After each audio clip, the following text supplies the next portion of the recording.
All right, hi everybody, how's it going? And welcome to another video. Now, in the last video, I talked about Alice Cooper, the band and the solo artist. I talked about his career, and I talked a bit about the albums that came out. Well, in this video, I want to talk about my top 10 favorite Alice Cooper albums, and I also want to talk about my 5 least favorite Alice Cooper albums. Alice Cooper has a very large discography, 28 albums altogether if you count the Alice Cooper Band and Alice Cooper, the solo artist. So, I thought I would just talk about my 10 favorite and my 5 least favorite rather than do like a rank 'em all sort of video, which there's already a number of those out there. But I'm going to talk about my 10 favorite. So my number 1 favorite Alice Cooper album, I'm going to start with my most favorite first, would be this one right here. This is Billion Dollar Babies. This is my favorite Alice Cooper album. Came out in 1973. It's got some great tracks on it. Hello, Hooray, Billion Dollar Babies, No More Mr. Nice Guy, Generation Landslide. And it also has the song Elected on it. And Elected was even a song that John Lennon liked a lot. So I guess he was a fan of that song. So that's my number 1 favorite Alice Cooper album. Number 2 would be Love It to Death. Love It to Death was the album that was the Alice Cooper Band's breakthrough album.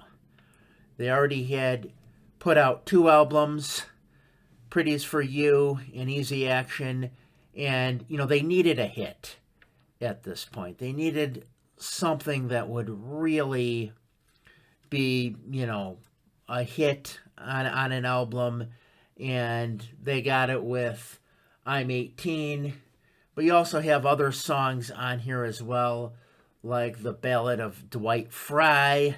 Interesting side note on that, Dwight Fry is actually the name of the actor who played Dracula's assistant Renfield in the original 1930s Dracula movie. So, kind of an interesting side note on that one.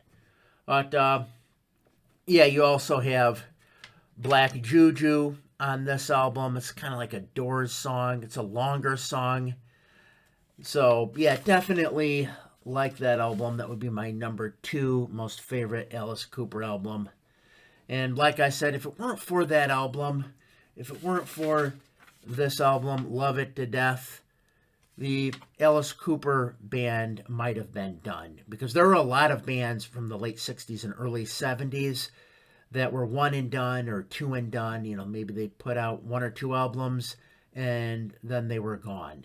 You could find these bands on YouTube. I seek that stuff out sometimes too and listen to some of these bands, and some of them are pretty good, actually. So, number 3, my third most favorite Alice Cooper album is this one right here. This is the album Killer. And it's got songs on it like Under My Wheels, Halo of Flies, Desperado, the song Killer. So definitely a good album. Definitely an album I like a lot. In fact, usually when you ask people what their favorite Alice Cooper albums are, kind of interchangeable between the 3 albums I already mentioned. Usually it'll be one of those 3 as their favorite. That usually tends to be the case. Now, there is an album that I feel is very overlooked in the Alice Cooper discography. Now, this is not an album by the Alice Cooper Band, but this is an album by Alice Cooper, the solo artist. And it is the album Along Came a Spider. This is my 4th favorite Alice Cooper album. It's not a very old album. It came out in 2008, but I feel that it's very overlooked. I feel this album kind of came and went. There's some interesting and good songs on this album. It's a very overlooked album. You know, sometimes bands, they will come out with an album that is really good but just kind of gets overlooked. Like I think with Deep Purple, that album is Come Taste the Band. Great album, but just, you know, no one really talks much about that being a really good album. You know, another example of that would be the Black Sabbath album Headless Cross. It's another really good one. It's kind of a forgotten gem. And, you know, you could say the same with Dio with the album Dream Evil. Well, this is Alice Cooper's forgotten gem of an album. Like I said, this album kind of came and went around 2008. Now, they did make a little bit of a big deal about the first song, Vengeance Is Mine, because Slash played on that. And I think there was some talk of, you know, yeah, Slash really fits well into Alice Cooper. You know, I think there was some mention of that. But, yeah, this album, like I said, just kind of came and went. Got some great tracks on here, like Catch Me If You Can, Wrapped in Silk, Killed by Love, The One That Got Away. So this is a dark album.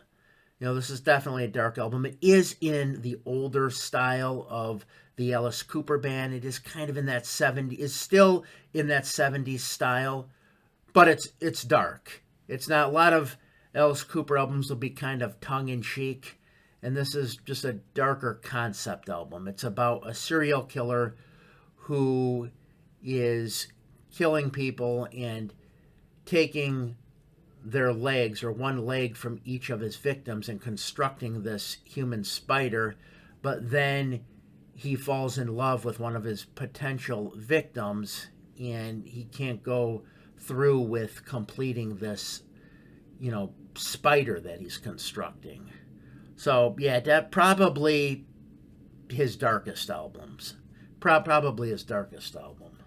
But an overlooked one, like I said. So that's number 4. Number 5, I'm going to go with Welcome to My Nightmare. Now, this was Alice Cooper's first solo album. Before this, it was a band. It was the Alice Cooper Band. He went solo with this album. Still called Alice Cooper. I mentioned and talked about that whole situation in my last video. But yeah, still called Alice Cooper, but this is a solo record. Alice Cooper wasted no time after the last album the Alice Cooper Band put out. He immediately met up with Bob Ezrin, and they arranged these songs, put it all together. And then they had this real big production of having an ABC special on TV that people could see. And, you know, they created the nightmares of an individual by the name of Steven, and like each kind of like video was a different nightmare, or a different part of a nightmare from what I understand. So, yeah, big, you know, budget, big production. Vincent Price was in the ABC special. They had dancers. One of the dancers became Alice Cooper's wife. But, yeah, so that would be my 5th favorite album. My next favorite album, and this is Alice Cooper's heaviest record. This is Brutal Planet. This came out in 2000, and it's an industrial album. Like I said, it came out in 2000, so Alice Cooper was a little late in that whole industrial thing. But, you know, people like Marilyn Manson and Rob Zombie were talking about being very heavily influenced by Alice Cooper. So I guess he thought, you know, he would kind of put out a heavy album like Rob Zombie was putting out at the time. So he put this one out, Brutal Planet. And like I said, very heavy. I don't think every song has guitar solos on them, but I know some of them do.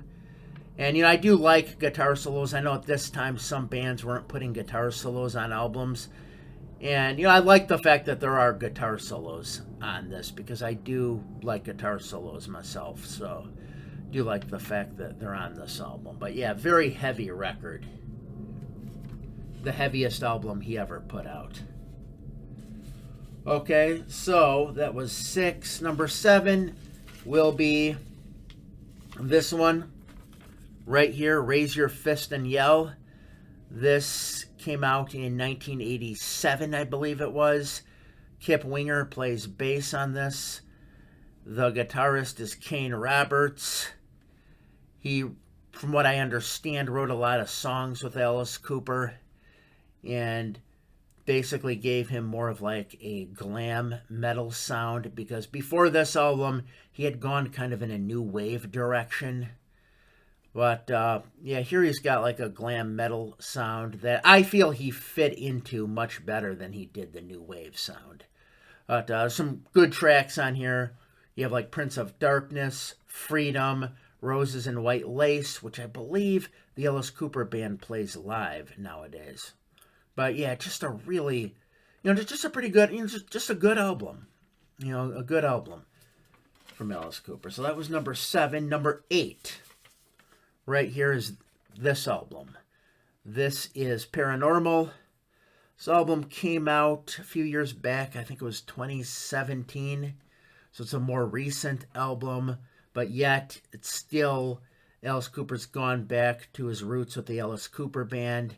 There's some great, like, 70s style guitar riffing on this album. I really like that. Some really well thought out, kind of like 1970s style guitar riffs that are very good. I like that a lot about this album. So that's why I would pick that one as number 8, my 8th favorite Alice Cooper album. My 9th favorite Alice Cooper album, I don't have a album cover of it, a picture, but it would be the Alice Cooper album Trash. A lot of that has to do with the strength of the song Poison. I do believe that Poison is the best Desmond Child written song. Desmond Child, wrote songs like Bon Jovi and Kiss. Well, I think Alice Cooper got the best Desmond Child song with Poison. So, there's other good songs on that as well, besides just Poison, but that would be number 9. Number 10, going back to the Alice Cooper Band, and it would be Pretties for You. Don't have the album cover. Album cover is kind of different. I guess the album cover was actually from a picture that was on the wall in Frank Zappa's house. So, yeah, I don't know how well that fits into the Alice Cooper Band or image, but it was just like modern art picture. And, this album, some people would put this in their top 10 list. Some people would regard Pretties for You as the worst of the Alice Cooper albums. It's in my top 10 because I think it's a very exploratory album. It's, very adventurous. They were trying to come up with a new sound. This was in an era in the late 60s when, bands were not trying to sound the same. Bands were trying to sound different from one another. And the Alice Cooper Band really wanted to try to make it big. I guess after they had recorded it, Frank Zappa, who had connections with the Beatles, said that he played this album for the Beatles, and they liked it. So that really gave the band incentive to continue on, especially when the Beatles say that they liked your album. And yeah, it's, they weren't trying to sound like everyone else. Again, the album was so different that the drummer even quit as a result of the weirdness of the first Alice Cooper album. 30 different changes in a 3-minute song or something, so it was definitely a different album. But, it's very artistic, and I know the band feels that way, or I know the bass player, Dennis Dunaway, feels that way, that it's a very artistic album, and I would agree. So that's why I picked that as number 10. Now, I'm going to get to my 5 least favorite Alice Cooper albums. These are the ones that I like the least. 5 albums. My least favorite Alice Cooper album is this one right here, Flush the Fashion.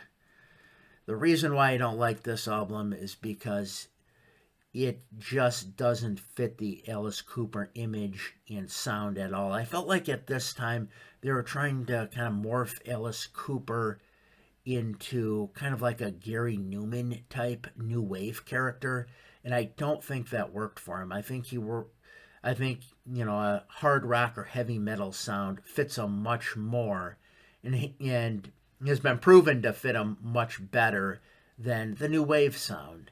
So I did not like this album. I didn't like this album. It's probably the record company, wanted to do this. They wanted him to be kind of like I said, like a Gary Newman. That's what they were going for at this time. They weren't trying to recreate anything from the Alice Cooper band. They were trying to go with, what was popular at the time, that new wave sound. And like I said, I don't think it fit Alice Cooper well at all. So that is my least favorite Alice Cooper album. My second least favorite Alice Cooper album is this one right here, Dragontown. Dragontown came out right after Brutal Planet. This album came out in 2001. And there's been something in the music industry called Savoy Brown syndrome. And what that is that's when a band will put out a great song on an album and then the rest of the album will be filler. That's how I kind of feel about this album. The title track is a good song. The rest of the album I just thought was filler. So I didn't care for this album. Okay, my next least favorite Alice Cooper album is this one right here, Alice Cooper Goes to Hell. Again, I'm sure there's people who do like this album, but I didn't care for this one. There's, just different sounds on this that I don't think, fit them very well. I know there's some like disco sounding stuff, and I just didn't think that worked well for him, and didn't care for that album. Okay, so that was number 3. Number 4 is this one right here, and this is Welcome to My Nightmare 2. And yeah, I didn't care for this one. there's this song on here where he's like trying to use like auto-tune. He's using auto-tune to, I guess, try to sound like Britney Spears or Justin Timberlake. And I don't know, I guess that's funny. Maybe he did that to be funny. I mean, that's certainly possible. But as a whole, I just didn't care for this one. And I know there's another one on here that he did, kind of like a duet sort of song with Kesha, I believe her name was, who was kind of popular at the time. And the only track I liked off of this is the Caffeine song. And I know, as far as I'm aware of, I think that's the only one off of this album he plays live. I might be wrong, but I think that's the only one off of this album he plays live. And I think that's a good song, but the rest of the album I just don't care for. And the last one, I don't have a picture of it, but it's the album Lace and Whiskey. Again, I think there's one good song off of the album. It's the first song. I'm not sure if that's called Lace and Whiskey or not, but I just didn't care for it. I didn't think it was a very good song. So that's my 5th least favorite Alice Cooper album. And so that's it. That's my 10 favorite Alice Cooper albums and my 5 least favorite. And one thing I do want to add, I did find some interesting things too on the internet. I came across an archive of old articles written about the Alice Cooper band going back to the 60s, going back to around the time they formed. Some interesting stuff in the early 70s. What's interesting is in these articles, they're referring to the Alice Cooper band as third generation rock. Now, I've never heard of that term, so it's interesting to come across that. That must have been a term that died out. My only assumption is that they're calling, 50s rock first generation, 60s rock was second generation, and then third generation rock would be the 70s. And they're calling Alice Cooper a third generation rock band. So I was unaware of that term. Hadn't heard it, was even wondering if maybe it had died out. But I was kind of looking through some of those old articles. I even came across one written by Cameron Crowe. Cameron Crowe wrote the movie Almost Famous, which is kind of, from what I understand, like semi-autobiographical. And he wrote for, I think, different magazines, not just Rolling Stone. I want to say he might have written for different magazines back in the 70s, because back in the 70s, some people in magazines, if they didn't want to interview some of the younger bands, they would have younger people go out and interview these bands that they didn't want to interview. And yeah, so it's kind of interesting to come across an article written by Cameron Crowe. But yeah, and another thing I do kind of want to add, I came across some other, I think it was an interview with Alice Cooper, and it's kind of interesting because, in the mid-70s, there was this feeling that, rock was something that was very visual, that you needed to have like a stage show. Bands like The Who, Ted Nugent, and Kiss were all having these elaborate stage shows.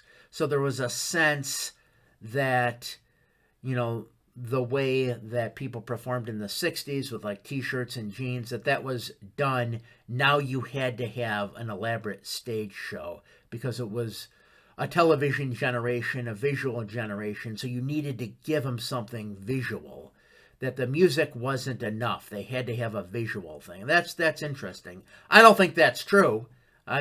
People are perfectly fine, listening to bands like Motorhead where they're just wearing t-shirts and jeans. So I don't think that's true, but there was a time in the 70s where some people did feel that it was true. So yeah, I just wanted to bring that up. Anyways, that's my video. Please remember to like and subscribe. I hope you enjoyed this video. As always, have a good night, and thank you for watching.